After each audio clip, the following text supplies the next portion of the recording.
Lecture number 2 remaining part. अब हम वो कवर करेंगे। सबसे पहले इसमें आता है व्हाट इज अ वोक्सल। वोक्सल की अगर हम वर्ड को देखें तो ये वॉल्यूम और पिक्सल से बनकर बना है। अब voxel is like a 3D pixel. ठीक है, मतलब वोक्सल जो है वो 3D शेप में होगा। ठीक है, 3D पिक्सल भी कह सकते हैं इसको। It represent small cube in space. ठीक है, that hold some values like colours, density, etc. It place on a rectangular grid in 3D space like stacking cube in a neat वे।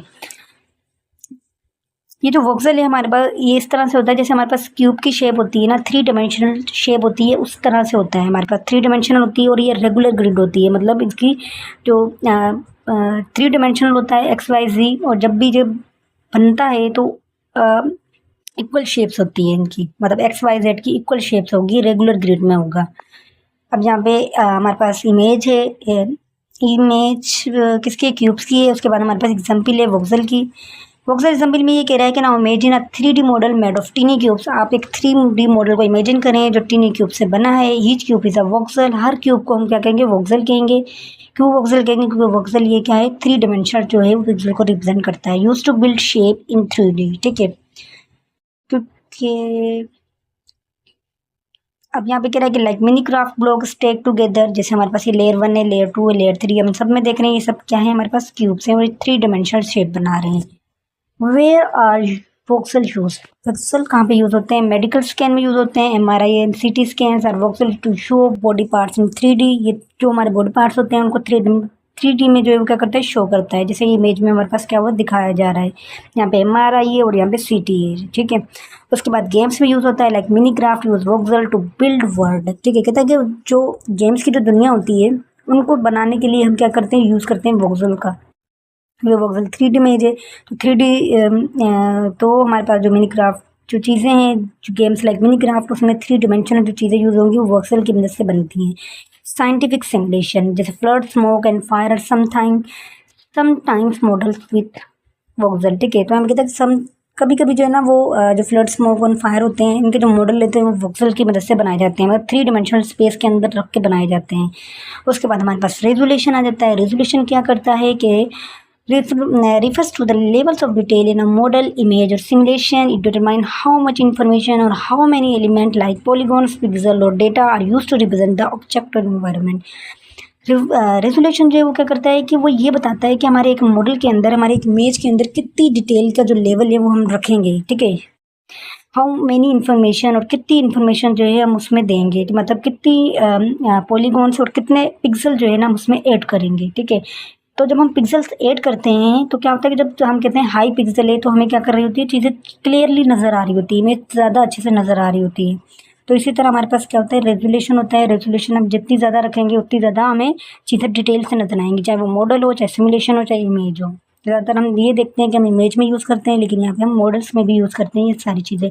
तो models को भी हम रिप्रेजेंट करते हैं ना, जब चीज़ को रिप्रेजेंट करते हैं और शो करवा रहे होते हैं तो उसमें हमारे पास क्या आ जाती है, सब चीज़ें आ जाती है। रेजोल्यूशन आ जाता है, पिक्सल आ जाता है, वोक्सल्स आ जाते हैं।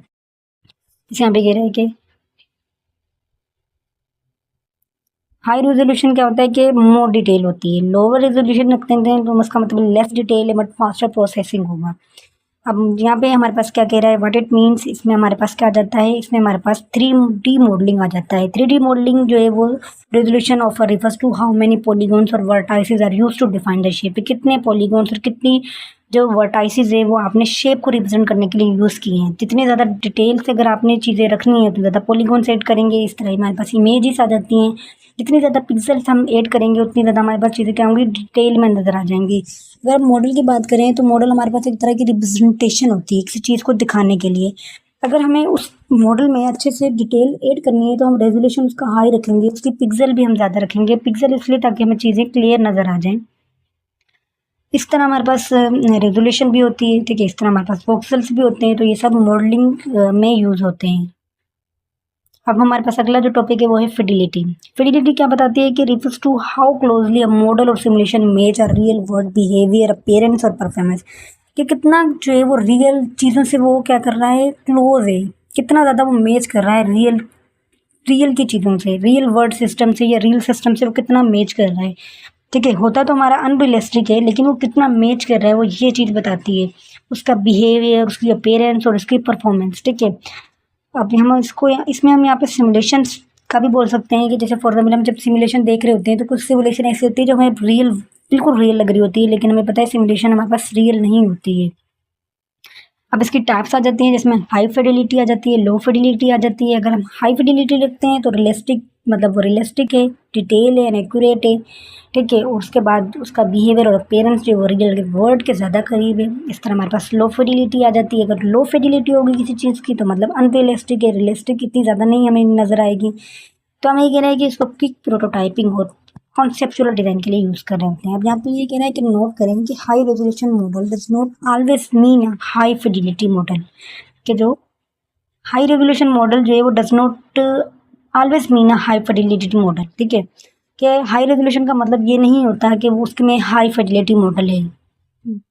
उसके बाद हमारे पास आ जाता है व्हाट इज अ पॉलीगॉन, ठीक है। पॉलीगॉन क्या होता है? Polygon is a flat shape made by joining straight line. एक शेप होती है, ठीक है, कोई भी शेप हो सकती है, ट्रायंगल की होती है, लेकिन वो 2 डायमेंशनल हो। हम क्यूब को नहीं कहेंगे कि वो पॉलीगॉन है, ठीक है। तो स्ट्रेट लाइन से बनी होती है, फर्स्ट पॉइंट ये। सेकंड लाइन यहाँ पे कह रहा है कि सेकंड पॉइंट ये है कि the lines must be form a close shape, मतलब जो स्ट्रेट लाइन से जो चीज़ बन के मिल के बन रही है वो क्लोज शेप होनी चाहिए। थर्ड में कह रहा है कि उसकी हर लाइन को साइड और एजिस कहेंगे, जहाँ पे 2 साइड मीट होंगे इसको वर्टेक्स कहेंगे। The inside part of the shape is called its body. जो उसकी अंदर जैसे हम ट्राइंगल होता है, ट्राइंगल में 3 डायमेंशनल होता है, ट्राइंगल की 3 लाइन्स होती हैं, ठीक है, उसमें 3 वर्टेक्स होते हैं, ठीक है, क्योंकि उसके 3 ही एंड पॉइंट होते हैं तो उसको हम वर्टेक्स कहते हैं। इस तरह हमारे पास रेक्टेंगुलर भी आ जाती है, पेंटागोनल भी आ जाती है, स्क्वायर शेप आ जाती है, सारे हमारे पास क्या आ जाते हैं? पॉलीगॉन्स आ जाते हैं, ठीक है। उसके बाद हमारे पास आ जाती है टाइप्स ऑफ पॉलीगॉन, जिसमें सिंपल हमारे पास जो एक्सप्लेनेशन है वो डिफाइन की गई है, जिसमें सबसे पहले कॉन्वेक्स पॉलीगॉन क्या होती है। तो कॉन्वेक्स पॉलीगॉन की सबसे चीज़ की ये निशानी है कि ऐसी शेप जो पॉलीगॉन तो हो लेकिन उसमें क्या हो कि जो उसके इंटीरियर एंगल है ना, जो इंटीरियर एंगल है, जैसे ये इंटीरियर एंगल है, ये इंटीरियर, ये 180 से लेस हो, ठीक है। ये क्या हो? 180 से लेस हो, ठीक है। और जैसे यहाँ पे फर्स्ट पॉइंट में लिखा हुआ है कि ऑल कॉर्नर पॉइंट आउटवर्ड, ठीक है, जितने भी उसके एंगल के जो पॉइंट है वो आउटवर्ड हो, जैसे ये आउटवर्ड, ठीक है, इनवर्ड नहीं हो, ठीक है। उसकी बात करें कि straight line passing through the shape will intersect is at exactly 2 point on its boundary, ठीक है। मतलब जब वो 2 पॉइंट के बीच में इंटरसेक्ट करेगा, ठीक है, तो वो टेंजेंट लाइन नहीं बनाएगा, वो नॉन टेंजेंट लाइन क्रिएट करेगा। उसके बाद हमारे पास आ जाता है कॉनकेव पॉलीगॉन, ठीक है।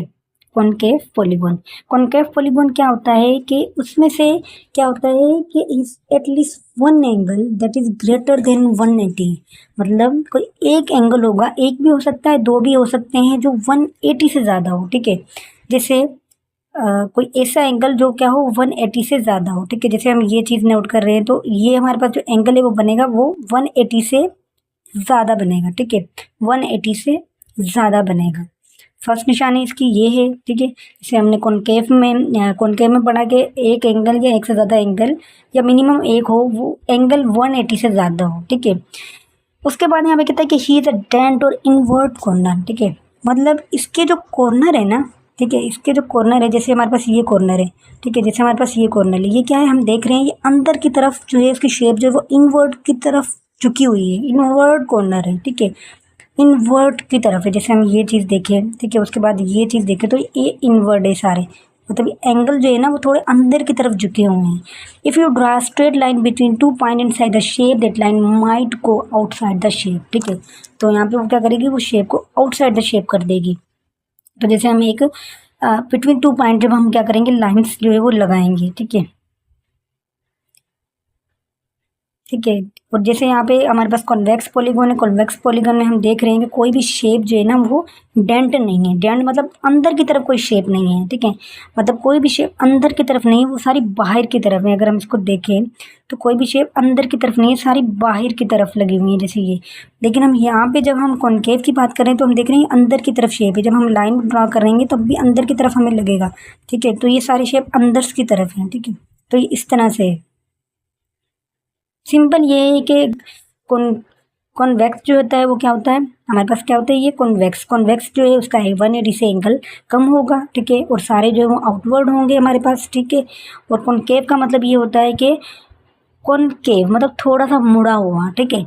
तो जैसे हम कॉनकेव कोई भी एंगल देखेंगे तो अंदर से थोड़ा सा मुड़ा होगा और उसका एक एंगल 180 से ज़्यादा होगा, ठीक है। मतलब इसका जो इंटीरियर एंगल है वो 180 से ज़्यादा होगा, ठीक है। उसके बाद हमारे पास आ जाता है पॉलीगॉन्स मॉडल्स। पॉलीगॉन मॉडल्स क्या होते हैं? पॉलीगॉन मॉडल में यहाँ पे कह रहा है कि 3D models bye connecting point from a point cloud using flat shape using a triangle. अब यहाँ पे कह रहा है कि जो 3D मॉडल होते हैं ना, वो पॉलीगॉन्स मॉडल ऐसे मॉडल है जो 3D मॉडल्स होते हैं, लेकिन वो कनेक्टिंग पॉइंट मतलब डॉट डॉट डॉट जो होते हैं ना, नुक्तों से बनकर जुड़े होते हैं, बने होते हैं, कनेक्ट होते हैं और उनकी एक फ्लैट शेप होती है। एक्चुअली एक ट्राइंगल होता है, ठीक है, मतलब एक ऐसा ट्राइंगल जो डॉट की शेप से डॉट के साथ बना हो, ठीक है, डॉट के साथ कनेक्ट होकर बना हो, ठीक है। उसके बाद हमारे पास आता है point cloud model. Point cloud model क्या होता है? क्या collection of point in 3D space that show the shape of an object. अब यहाँ पे कह रहा है कि पॉइंट क्लाउड मॉडल से नाम से रिप्रेजेंट कर रहा है कि ये कलेक्शन ऑफ पॉइंट्स है, मतलब ऐसा मॉडल तो कलेक्शन ऑफ पॉइंट से बनकर बने। मतलब हमने ऐसी डायग्राम बना दी, ऐसा स्केच बना दी जिसके अंदर डॉट डॉट के अंदर से डॉट डॉट की मदद से कलेक्शन ऑफ पॉइंट्स की वजह से कुछ चीज़ बन रही है, ठीक है, तो हम उसको कहेंगे पॉइंट क्लाउड मॉडल। दूसरा है wireframe model, a 3D model that looks like a skeleton made of line showing edge. तो हमें कहता है कि ऐसा 3D मॉडल जो हमें एक ढांचे की तरह नज़र आता है, जैसे स्केलेटन में हम किसी चीज़ की हड्डी देख लें, ठीक है, या कोई स्केलेटन देख लें, तो इस तरह के उसका मॉडल जो है वो शो होगा, नज़र आएगा, उसकी इमेज ऐसी होगी, उसका मॉडल ऐसा होगा made of line showing an edge, और वो एजेस को क्या करेगा? शोज करेगा। उसके बाद हमारे सॉलिड सर्फेस मॉडल होता है, a detail 3D model that show the full surface of object. तो हमें कहता है कि ये क्या करता है कि ये डिटेल 3D मॉडल में होता है और ये फुल सरफेस मतलब एक ऑब्जेक्ट की फुल सरफेस जो है ना रिप्रेजेंट कर रहा होता है। मतलब ये ना तो ये स्केलेटन होगा ना तो डॉट से होगा, ये एक फुल इमेज जो है वो रिप्रेजेंट करेगा किसी भी ऑब्जेक्ट की, नॉट जस्ट एजिस और पॉइंट, मतलब ना कि सिर्फ एजिस और पॉइंट बल्कि उसकी फुल सरफेस ऑफ ऑब्जेक्ट की क्या करेगा? रिप्रेजेंट करेगा। रीयूजबिलिटी, अगला टॉपिक है हमारा रीयूजबिलिटी। तो रीयूजबिलिटी क्या होती है? Means how likely it is that a piece of code can be used again in a new program or features with little or no changes। रीयूजबिलिटी मतलब दोबारा किसी चीज़ को रीयूज़ करना, ठीक है। तो अभी जैसे हमारे पास कह रहा है कि हमारे पास एक ऐसा कोड हम उठाएं जिसको हम अगेन करें और एक न्यू प्रोग्राम बना दें, ठीक है, यूज़ करें, न्यू प्रोग्राम बनाएं या न्यू फीचर बना दें विथ लिटल चेंज करें या हम कोई चीज़ का चेंज नहीं करें, ठीक है। Reusably model and classes help you save time and building software. मतलब अगर हमें कोई सॉफ्टवेयर बनाना है तो हमें पता है कि हमने एक बार कोई चीज़ क्रिएट कर दी तो हम वही कोड उठा ले, ठीक है, तो इससे हमारा टाइम बच जाएगा। Are more reliable because they are likely have been tested, क्योंकि वो टेस्ट हुआ होगा, एंड यूज बिफोर, वो पहले से यूज़ हो चुका होगा, तो उसमें वर्क्स वगैरह भी हो गई होगी फाइंड। तो make it easier to update और fix things and changes only need to be made in one place. और वहाँ पे भी कहता है कि अगर हमको चीज़ चेंज भी करनी होंगी वहाँ पे एक जगह जो है वो क्या होंगी? चेंज करनी होंगी, ठीक है। तो ये भी रीयूजबिलिटी है, ये भी मॉडल्स वगैरह में क्या होते हैं? यूज़ होते हैं रीयूजबिलिटी।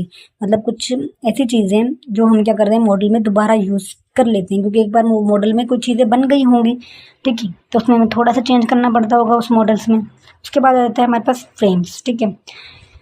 तो फ्रेम्स की यहाँ पे सिंपल जो अगर हम डेफिनेशन है तो वो ये है कि frame is like one snapshot और image that when show quickly with other create motion like in videos और इमेज, ठीक है। तो यहाँ पे ये कह रहा है कि फ्रेम जो है ना वो एक कोई इमेज होती है, ठीक है, या कोई स्नैपशॉट होता है, ठीक है।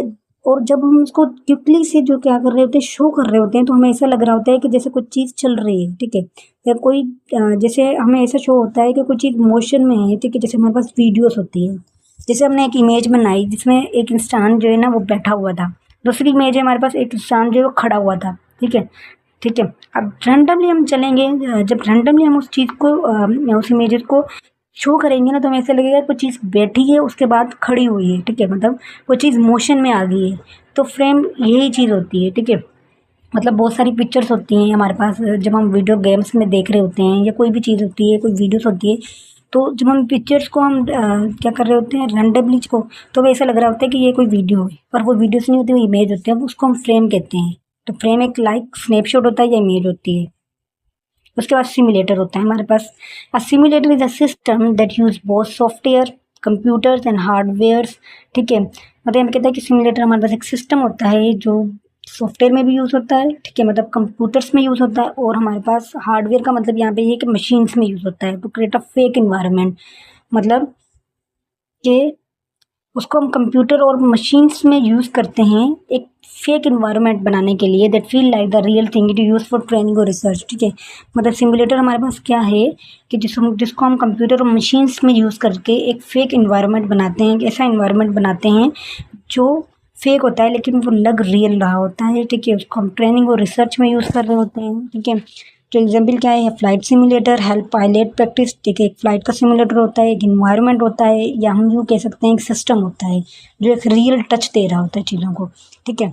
और वो ट्रेनिंग या किसी चीज़ के लिए बनाया जाता है, जैसे रिसर्च के लिए, जैसे tank simulator let's soldier practice driving and using a tank safely.